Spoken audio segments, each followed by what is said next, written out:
मैत्रीभावनु पवित्र झरणो मुझे हैया मावया करे। शुभ थाये आ सकल विश्वनु एवी भावना नित्य रहे। गुणथी भरेला गुणी जन जोई हैयो मारो नृत्य करे। पार्श प्रभु ना पुनीत चरण मां मुझ जीवन नो अर्घ्य रहे। अहो अहो श्री गुरुवरा तारो मुझे ऋषिश। करुणा करो कर से दो आशीष। कर से दो आशीष। कर से दो आशीष। आदि तीर्थंकर बड़े बाबा श्री आदिनाथ भगवान की, चैतन्य चमत्कारी श्री पार्श्वनाथ भगवान की, संत शिरोमणि अध्यात्म योगी आचार्य गुरुदेव श्री विद्यासागर जी महाराज की, आरिका रत्नश्री रिजुमती माता जी की, कल्याण मंदिर श्री पार्श्वनाथ विधान की, परम पूजनीय आरिका मां पूर्णमती माता जी की, वंदनीय आरिका संघ की जयकारा गुरुदेव का।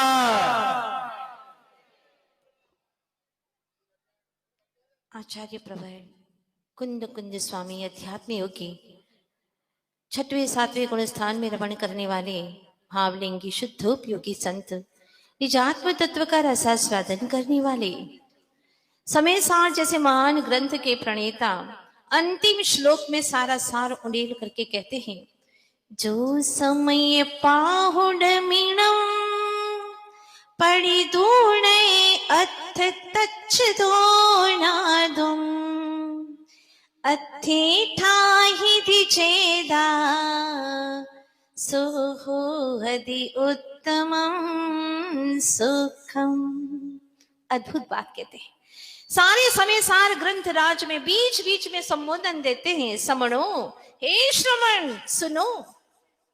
जो समय पाहुडम मीणम, जो इस समय सार ग्रंथ राज को पढ़ी दूण है, पढ़ करके, अभी बात पूरी नहीं हुई है, कोई और वजनदार बात कहना चाहते, पढ़ करके फिर क्या करें भगवान। श्रवण हाथ जोड़े खड़े हैं, कहते हैं और कहिए गुरुवर।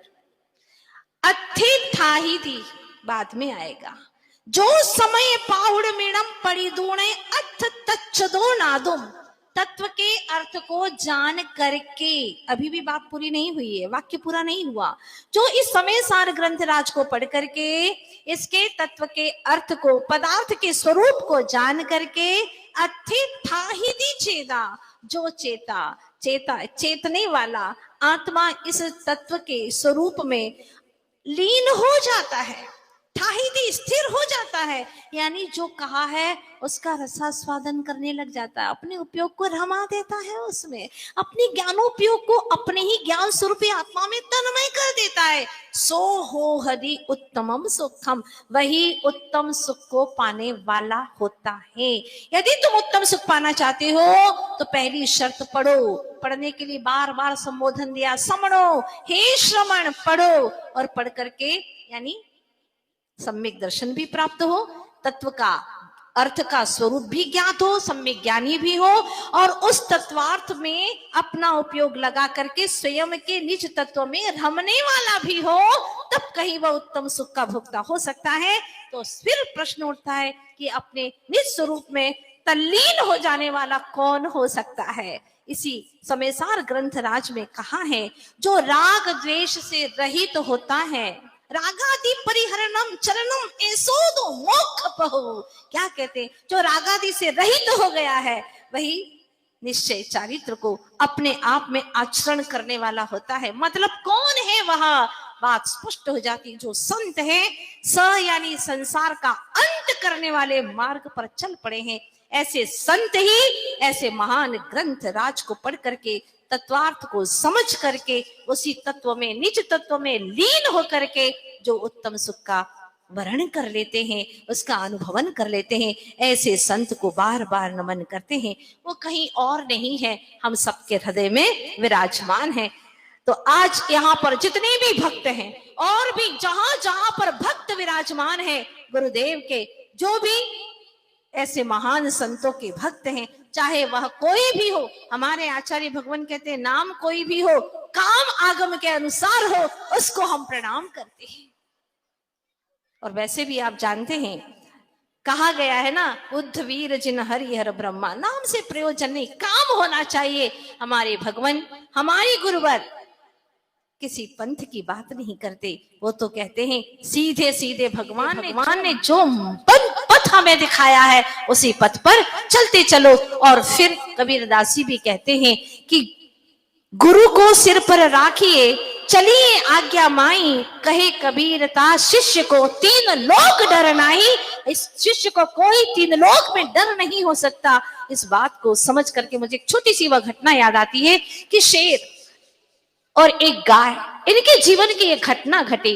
बात यूं थी कि जब गाय घास चरने के लिए गई, शाम ढलने को थी और वह जा रही थी, अचानक क्या हुआ कि वहां पर पानी आ गया और पानी के कारण से वह उस दलदल में फंसने लगी। शेर ने पीछा किया उसका और सोचा कि बहुत अच्छा मौका है गाय का भक्षण करने का, मेरा भी पेट भर जाएगा। शेर भी उसके पीछे गया और वह भी उस पानी में जो कीचड़ था उसके अंदर धंस गया। आगे गाय थी, पीछे शेर था, दोनों कीचड़ में धंस गए थे, कोई आगे जा नहीं पा रहा था। गाय ने पीछे मुड़ करके देखा, बराबर बाघ उसका पीछा कर रहा है, शेर उसका पीछा कर रहा है। मन ही मन सोचा मुझे घबराने की क्या बात है, क्योंकि कहते हैं ना, कर्मों की तपन में आप ठंडी हवा हो, कर्मों की तपन में आप ठंडी हवा हो, कुछ दुर्लभ मौकों में आप एक दुर्लभ मौका हो, जिससे मैं देख सकूं अपने आत्म स्वरूप को, जिससे मैं देख सकूं अपने आत्म स्वरूप को। सचमुच गुरुवर आप ऐसे शानदार झरोखा हो, आप ऐसा एक शानदार झरोखा हो जिसके अंदर हम अपने छिपे हुए परमात्मा का दर्शन कर सकते हैं।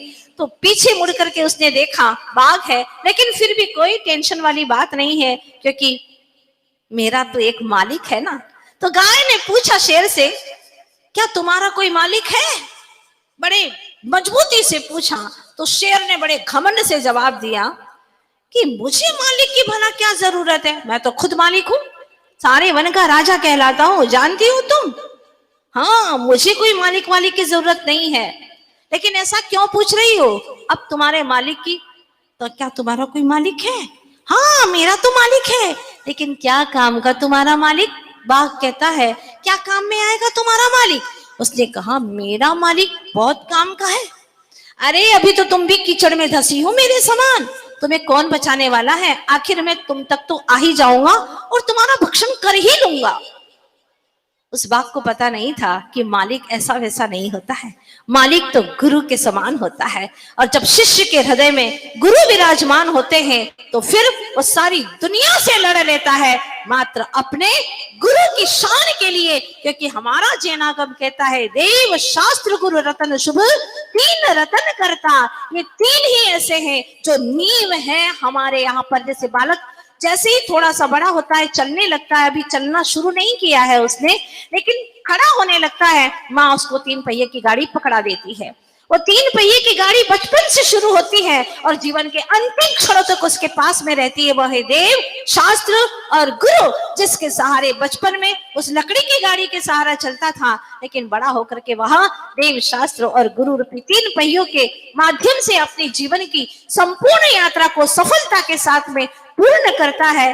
क्योंकि सच्चे देव से सम्यक दर्शन की प्राप्ति होती है, तो सच्चे शास्त्र से सम्यक ज्ञान की प्राप्ति होती है, और सदगुरु के माध्यम से हमें सम्यक चारित्र की प्राप्ति होती है। सोचो, विचार करो, काश गुरुदेव इस बुंदेलखंड की धरा पर ना आते तो हम सबका क्या होता, क्या होता। तो आज तो मैं यही कहना चाहती हूँ कि किसी के पास कुछ नहीं है, किसी के पास कुछ नहीं है तो हंसती है दुनिया, किसी के पास कुछ है तो जलती है दुनिया, किसी के पास कुछ है तो हंसती है दुनिया, किसी के पास कुछ है तो हंसती है दुनिया, नहीं है तो हंसती है दुनिया। और किसी के पास अगर कुछ हो तो जलती है दुनिया, गनीमत है हमारे पास गुरुवर श्री विद्यासागर जी महाराज जैसे संत हैं जिनको पाने के लिए हर पल तरसती है दुनिया, हर पल तरसती है दुनिया।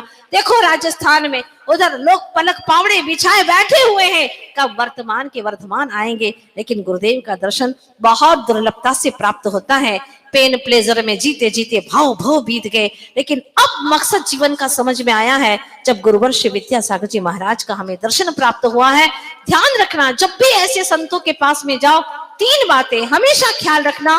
पहली बात यह है कि गुरु मेरे हृदय में है, मेरा कभी भी कोई गलत नहीं कर सकता क्योंकि हृदय में मेरे गुरुवर विराजमान है, मेरा कभी बुरा नहीं हो सकता, पहली बात। दूसरी बात यह है कि जब गुरु के पास में जाते हैं तो अपनी महाभारत सुनाने की कभी कोशिश मत करना, उनकी रामायण सुनिए, आत्म राम की कथा सुनिएगा, तभी हम आगे बढ़ पाएंगे। तीसरी बात बड़ी महत्वपूर्ण है, कभी भी सदगुरु के पास में जाए तो कोई छोटी छोटी बातें, छोटी छोटी चीजें मांगने की कोशिश ना करें। ऐसी चीज मांगे जिसको मांगने के बाद में कभी जिंदगी में भव भवांतर में मांगने की आवश्यकता ना पड़े, बस मोक्ष की कामना करे, आत्म तत्व की, निजात्म तत्व की अनुभूति की भावना करे, इसके सिवा दुनियादारी की बातें न करे।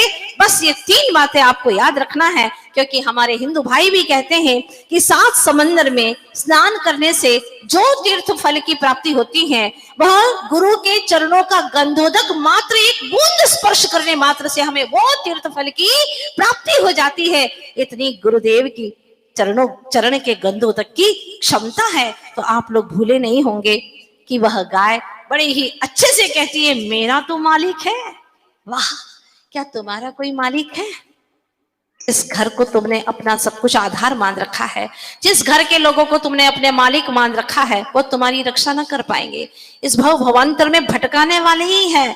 तो जिस दिन तुम्हें लगे कि मेरे जीवन में गुरु की कमी है, समझ लेना तुम्हें इस जीवन का बहुत बड़ा वरदान मिल गया है। धन की कमी तो आपको लगती है, मित्रों की कमी भी महसूस होती है, माँ पिता चले जाएं तो उनकी कमी भी महसूस होती है, शरीर रोगी हो जाए तो निरोगता की कमी महसूस होती है, लेकिन जिन क्षण में आपको गुरु की कमी महसूस हो, समझ लेना कि आज तुमने अपना जीवन जी लिया है, जीवन जीने की शुरुआत हो गई है। क्योंकि गुरु सामान्य नहीं होते, ये 3 लोक की विभूति है, 3 लोक की, जिनको हम ब्रह्मा कहते हैं, विष्णु कहते हैं, महेश कहते हैं, जो हमारी अच्छाइयों का निर्माण करते हैं, इसीलिए वह ब्रह्मा है। गुरु ही शिष्यों के परिपालक है, रक्षा करते हैं बुराइयों से, इसीलिए वह विष्णु है, और हमारे जीवन के जितने दुर्गुण हैं उनका संहार कर देते हैं, इसलिए गुरु ही हमारे लिए महेश है। ऐसे गुरु जिनके बारे में हम अपने जीवन में सिर्फ यही चाहते हैं, प्रार्थना करते हैं, फिर प्रतीक्षा करते हैं, और इसके बाद में हम चाहते हैं कि हे गुरुवर आपका प्रत्यक्ष समागम हो। बस जिस दिन गुरुदेव कुंडलपुर में आ जाएंगे और इन नयनों से हम कुंडलपुर में बड़े बाबा के साथ में गुरुदेव का दर्शन करेंगे, हमारा चातुर्मास, हमारा जीवन सफल हो जाएगा। अद्भुत होगा वह क्षण। तो आप लोग भूले नहीं होंगे उस गाय को, उसको हम जरूर उसके जीवन की घटना को पूरी करेंगे। लेकिन आज तो मन में कहना आता है, जितने भी भक्तगण रणांगण में उतर पड़े हैं देव शास्त्र गुरु की रक्षा के लिए, प्रभु सबको अंतिम श्वास तक शक्ति दे कि वह निकलंक और अकलंक के समान अपने प्राणों का समर्पण कर दे, लेकिन जैन धर्म जिन शासन सदा जयवंत रहे। जिस प्रकार से निकलंक ने कहा था, अकलंक ने कहा था, यह तन जाए तो जाए, मेरा जैन धर्म ना जाए। और हमारा जैन धर्म इन 3 के पायदान पर ही खड़ा हुआ है, सच्चे देव, सच्चे शास्त्र और सच्चे गुरु।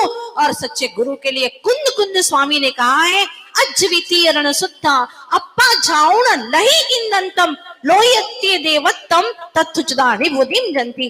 आज भी 3 रत्नत्रय के धारी मुनिराज हैं और पंचम काल के अंत तक इस धरती पर अवश्य रहेंगे। ये भगवान कुंद कुंद स्वामी की वाणी है। तो मैं आप सभी भक्तों से यही गुजारिश करती हूँ कि अगर अयोध्या में ढूंढोगे तो राम मिल जाएंगे, अयोध्या में ढूंढोगे तो राम मिल जाएंगे, कृष्णपुरी में ढूंढोगे तो श्री श्याम मिल जाएंगे, श्रद्धा से ढूंढोगे अगर भक्तों के हृदय में तो गुरु विद्यासागर जी अवश्य मिल जाएंगे, अवश्य मिल जाएंगे। क्योंकि ये जिन शासन के गौरव हैं, वह जिन धर्म के यश पता फहराने वाले और भी कई संत इस धरती पर हैं और पंचम काल के अंत तक रहेंगे। उन सब भावलिंगी संतों को, शुद्धोपयोगी संतों को हम यहीं से बारंबार प्रणाम करते हैं और भावना करते हैं कि आप हमारे मालिक रहें और हम निर्भय होकर के सप्त भयों से मुक्त होकर के मुक्तिपुर की यात्रा को सानंद संपन्न कर सके। क्योंकि गुरु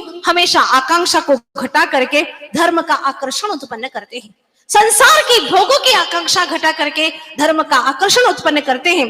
गुरुदेव हमेशा तृष्णा को घटा करके तप को बढ़ाते हैं, वह हमेशा आवेश को घटा करके आनंद बढ़ाते हैं। इसीलिए कहा है, एक बार मन में भाव आया था कि अगर मानव तन का रथ मिला है, मानव तन का रथ मिला है, प्राणों के पहिए मिले हैं, मन की लगाम है और बुद्धि के घोड़े हैं, आत्मा जैसा सारथी है और गुरुवंश विद्या सागर जी महाराज जैसे हमारे निर्देशक हैं, तो मोक्ष की यात्रा अवश्य पूर्ण होगी। गंतव्य हमें हमारे मंतव्य के अनुसार अवश्य प्राप्त होगा, जिस तरह से उस गैया को मिला था। क्या हुआ था उस गैया को? उसने बड़े दम के साथ में कहा, मेरा मालिक है, तुम्हारा कोई मालिक नहीं। उसने कहा, मुझे मालिक की कोई आवश्यकता ही नहीं है। बड़ा घमंड में था, अहंकार में चूर था। हुआ ये कि वह दोनों धंसते जा रहे थे। बाघ ने कहा, अरे तू भी धंस रही है, मैं तो धंस रहा हूं लेकिन तू भी मरेगी, मालिक क्या करेगा तेरा? उसने कहा, देखना मेरा मालिक शाम को जब मुझे घर पे नहीं देखेगा तो मुझे ढूंढने के लिए अवश्य आएगा, और जब ढूंढने आएगा तो मैं, देख लेना, मालिक मुझे लेकर के जाएगा, मेरी रक्षा मेरा मालिक करेगा।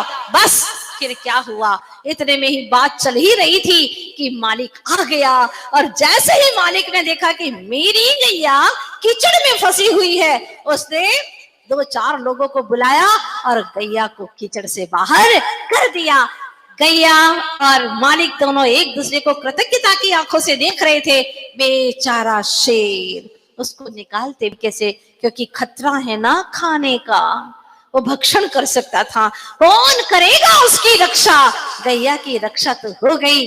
बात ध्यान रखना, गुरुदेव का स्मरण कर लेना। वो क्षण मुझे याद आता है जब हम लोग हजारीबाग में चातुर्मास कर रहे थे और समूह शरण का कुछ भाव लिख रहे थे, विधान का विषय चल रहा था, रात्रि का 9 बजा था और चिंतन करते करते करते जैसे ही बस शयन किया ही है और सोच रहे थे कि समूह शरण में गुरु भी होते हैं, ऋषि मुनि भी होते हैं और अपने आचार्य भगवान जैसे ही होते हैं, बस ऐसा विचार किया ही था कि कम से कम 50 से 60 किलो की एक लकड़ी का जो दरवाजा था वो धम से गिरा।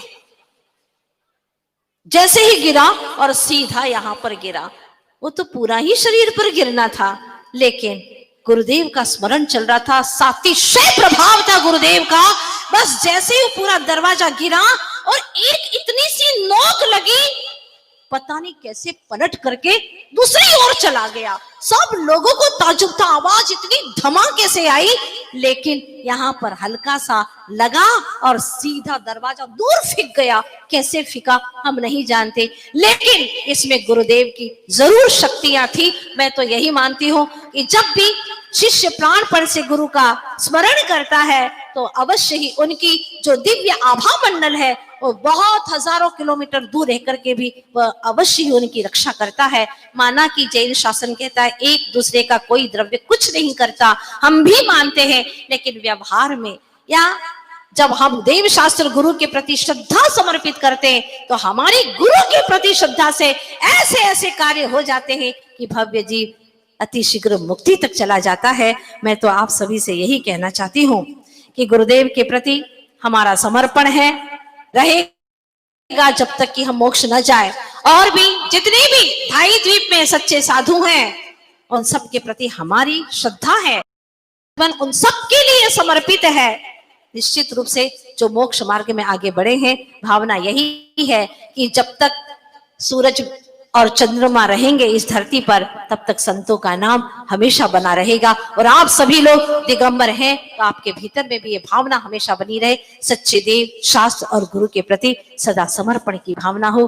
बस आज रविवार का दिन है, छुट्टी का दिन है, सबको छुट्टी मिले इस संसार से और हम गुरु के चरण पकड़ते रहें, पकड़ करके रखे, और वो जब जाएंगे तो हम भी उनके साथ में अवश्य चले जाएंगे।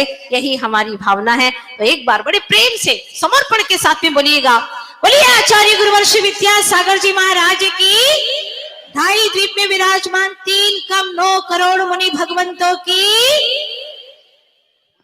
पूज्य हरिकमा श्री पूर्णमती माता जी की, वंदनीय आरिका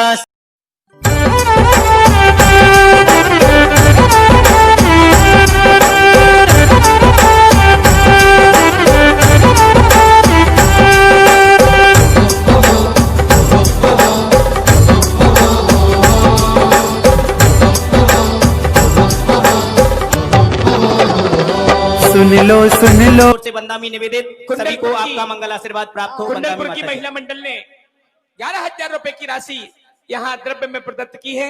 और आइए देखिएगा सबसे ज्यादा अगर कोई कुंडलपुर का लाभ लेती है तो वह कुंडलपुर की नन्हे मंदिर महिला है।